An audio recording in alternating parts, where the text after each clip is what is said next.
Wild reason one Happy Days character was erased. Since its debut in 1974, Happy Days has become one of the most recognizable American comedies of all time. The series' nostalgic view of the 1950s was ideal for Americans living through the turbulent 1970s, propelling it to become one of the decade's most popular comedies. However, the series' route to sudden success was rocky, with an unusable pilot, rejection, and multiple starts and pauses. Backstage turmoil and relationships pervaded the show's extended existence, even after it premiered. Take a stroll down memory lane with us as we examine some Happy Days things you probably didn't know. Recognize the voice? Instead of playing authentic 1950s records, Arnold's Jukebox would play renditions performed by actor Anson Williams. Spin-offs on spin-offs on spin-offs. Laverne and Shirley, Joni Loves Chachi, and Mork and Mindy were all spin-offs from Happy Days. Fonzie's iconic windbreaker? Fonzie's leather jacket has become one of the most famous clothes in American entertainment history, as we'll discover later. However, the network first asked that the character wear a windbreaker instead, citing the gang connotation of leather jackets. Fortunately, Happy Days creator Gary Marshall persuaded them that the jacket would promote motorcycle safety. The rest, as they say, is history. Great Depression days. ABC wanted a sitcom set in the 1920s or 1930s when Happy Days was first being developed. Gary Marshall was able to persuade them to go with the 1950s instead, since that's when he grew up and remembered it best. Happy Days wasn't the original name. As difficult as it is to believe today, Happy Days was not the series' initial title. Cool was the working title instead. Here Fonzie comes walking down the street. Mickey Dolenz, a former Monkey singer, auditioned for Fonzie and nearly won the position. He was, however, much too tall. Henry Winkler turns down Grease. Henry Winkler was offered the role of Danny Zuko in Grease during the height of Fonzie's stardom. He declined the picture because he couldn't carry a tune. Henry Winkler has dyslexia. Fonzie's actor had dyslexia and often had to improvise or find various methods to avoid reading his lines. Later in life, Winkler overcame the disease to become a successful novelist. Ron Howard returned to acting to avoid Vietnam.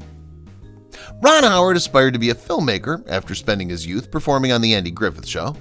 When he realized he'd need a job to dodge the draft, he went back to acting, finally landing on Happy Days. Pat Morita's accent. California-born Pat Morita didn't generally talk with an accent, so he had to make one up for Japanese restaurateur Arnold. He chose one with Chinese overtones and modified his character's history to make him half Chinese. Morita went on to have enormous success with the same accent in the Karate Kid flicks. Happy Days of Summer. The actors were on a softball team together, complete with Happy Days shirts. They visited military locations and played other celebrity teams for charity. Why was Chuck dropped? When Happy Days first aired, Richie and Joni Cunningham had an older brother named Chuck. The character featured intermittently in the first and second seasons before being written off with no on-screen reason. The rationale was twofold. First, when Fonzie's character grew in popularity, he assumed the big brother position on the show.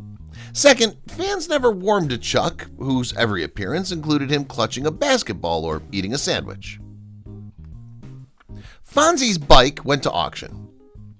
The genuine 1949 Triumph motorbike that Fonzie rode during the run of Happy Days was auctioned off in 2011, but it failed to get the projected $60,000 to $80,000. A Marshall family affair. Many members of Gary Marshall's family featured on the show, most notably his sister, Penny Marshall, who played Laverne DeFazio on Happy Days and starred on Laverne and Shirley. Joni loved Chachi off-screen. The relationship between Joni and Chachi dominated the series' plots in latter years, ultimately leading to their own spin-off. Actors Aaron Moran and Scott Baio had an on-again, off-again romance that reflected their roles. Happy Days is still syndicated in 126 countries. Despite the fact that it's been almost 40 years since the series debuted, Happy Days is still a cultural force, syndicated in over 100 countries to this day. Where Richie finds his thrill. Whenever Richie Cunningham had a date or saw a female he wanted to see, he would sing the opening line of Fats Domino's Blueberry Hill. I found my thrill. Jump the shark. The expression jump the shark, which refers to when a television show deviates so far from its initial concept that its quality and popularity suffer, comes from a Happy Days episode in which Fonzie physically leaps a shark, leather jacket and all. Given that current meaning, it's odd that Happy Days survived another 7 seasons with good ratings.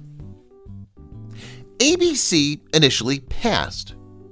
Though it would go on to become one of the network's most popular programs, ABC passed on Happy Days the first time they watched the pilot.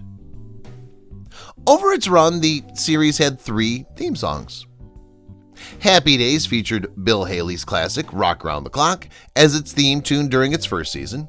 Haley recorded a new version just for the program for seasons 2 and 3. Beginning with season 4, the series uses a unique composition by Charles Fox and Norman Gibbel. Say It Ain't So. Henry Winkler and Roz Kelly feuded off-screen. Pinky Tuscadero, played by Roz Kelly, was meant to be Fonzie's long-term love interest. However, the actress didn't get along with anybody on set, most notably the Fonz himself, Henry Winkler. The persona was immediately discarded.